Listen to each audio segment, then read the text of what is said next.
Joining us around the table, Sallie Krawcheck, the CEO and co-founder of Ellevest, a digital financial advisor, joins us now. Hello, Sallie. Good to see you. Good morning. Good Let's to be get here. into your personal view first. You are bullish, constructive, optimistic almost. For my personal view. So first of all, Ellevest, digital advisor, yes. Wealth management company also. Cool.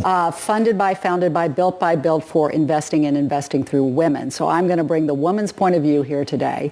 Yes, I am personally bullish. Doesn't particularly matter. But I do think what we've learned, by the way, I thought watching Jerome Powell last night, it's hard not to watch that individual and say, boy, I have confidence in him. And yes, maybe it's not March, maybe it's June. Maybe it's a little later. But my personal bullishness, I seem to learn again and again, don't fight the Fed.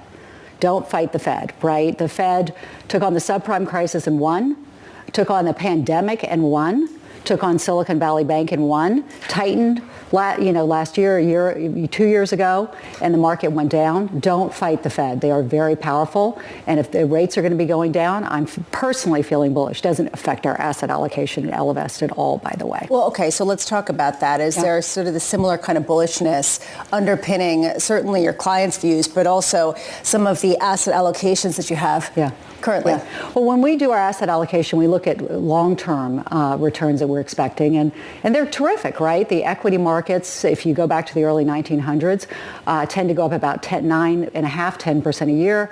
Balanced portfolio 6%. It compounds. Right? So it's hard not to be bullish over at the long term. And what we're seeing with our women is they are indeed investing, often for impact. And we should talk about that because, of course, there's a blowback for impact. But the great thing about these women is they also stay the course. We've seen the research, and we now are seeing it proven at Ellevest, that they don't freak out when markets are tough. They really stay the course. And as a result, women outperform men when they invest.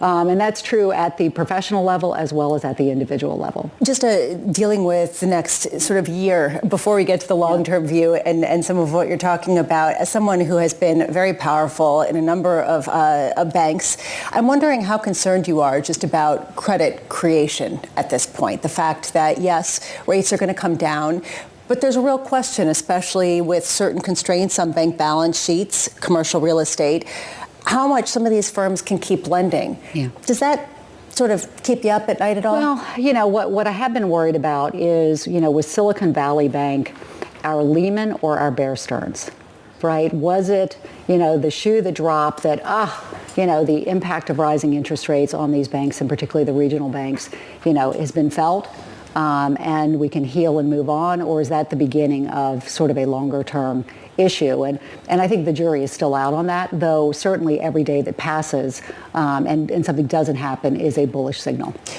As somebody, though, has understood just the long and variable lags, certainly through credit creation, sure.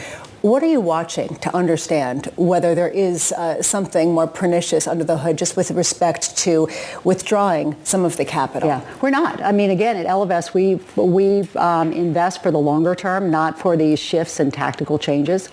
So we look at what do we view the longer term returns of the stock and bond markets as being, as opposed to, what's going to happen this day or that day or even over the next year. When you're looking at long term, what sectors are you most excited about? All of them. All of them. Well, rank them for us. Think about it. When you're investing in the markets, you're investing in the U.S. economy, in the global economy. And what these economies have shown is over reasonable periods of time, they tend towards growth. Right? And so, we have a diversified portfolio that has access to all of them.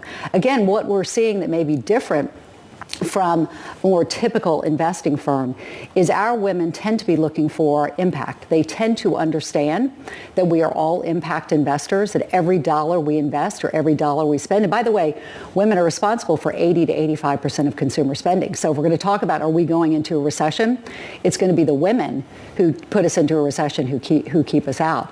But what they recognize is their dollar has meaning, and their dollar has impact, and they're looking not to give up a financial return at all, but they are looking for what is my impact in addition to my financial return. So when you say impact, what do you define impact as? So many ways we can go at this, right? Whether it's ESG, impact investing, whether it's gender lens investing, what is the dollar not being invested in and what is it being invested in, right? Is it being invested for environmental reasons, whether that's, I want to be out of companies that are going to suffer from global warming, or I want to be in companies that are actually having a positive role in fighting global warming.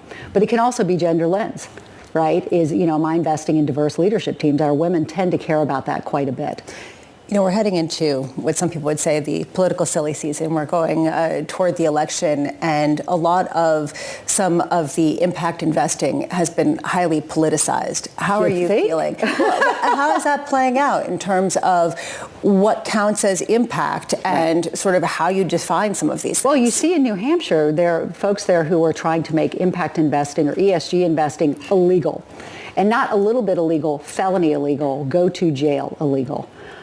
Which, hello, I'm not supposed to, as an investor, take governance into account when I'm making an investment. I'm not supposed to take diversity of the leadership team into account. By the way, when the research has shown that diversity in the leadership team can drive superior performance, that there are very few things that you can say, oh, this correlates to a great leadership team for a company, but diversity is one of them. And I'm not supposed to take that into account. So we are indeed heading into sort of a funky moment.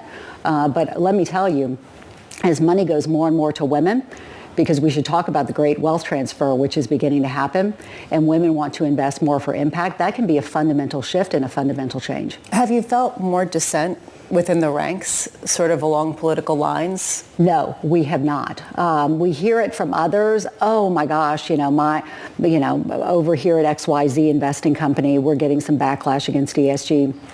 For us, where the majority of our clients are women, we are not hearing backlash. We're hearing, I don't want to give up a financial return, but I also don't want to give up an impact return. Sallie, it's great to have you with us. Thank you. Sallie Krawcheck of Ellevest.